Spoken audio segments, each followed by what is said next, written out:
Saudara merasa tak sanggup lagi merawat buaya peliharaannya. Seorang warga di Surabaya, Jawa Timur ingin melepaskan ke habitat aslinya. Namun evakuasi sempat diwarnai ketegangan karena buaya sempat melakukan perlawanan.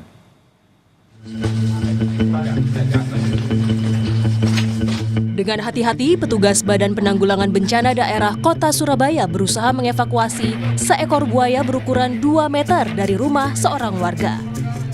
Buaya itu merupakan buaya muara peliharaan Zainuddin yang telah ia pelihara sejak 6 tahun terakhir.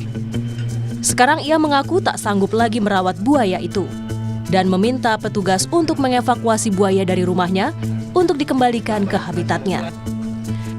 Butuh 5 orang petugas hingga akhirnya buaya itu berhasil dievakuasi. Sulitannya cuma kolamnya aja yang sempit ya Mas ya. Kolamnya kan 2 meter, jadi kita ngeluarinnya juga effort ya. Dibawa di BKSDA. BKSDA ya? Dan ini kandangnya sudah ada, sudah ready. Jadi kita langsung ke BKSDA. Mas, butuh berapa lama tadi proses evakuasi Mas? Kurang lebih setengah jam ya Mas ya? Kurang lebih masih kurang setengah. Soalnya kan medannya sulit ya. Sempit juga tempatnya. Zainuddin merasa lega.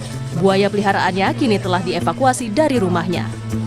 Ia berharap buaya peliharaannya ini bisa segera dilepas untuk kembali ke habitat aslinya.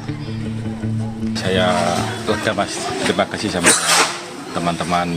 Berharap nanti buaya itu juga bisa hidup normal lah, berpanjang. Kalau ikatan batin sih ada ya, tapi karena gimana lagi kan juga kita jaga bahaya gitu loh Pak, bahaya. Kadangnya juga tidak kuat gitu loh.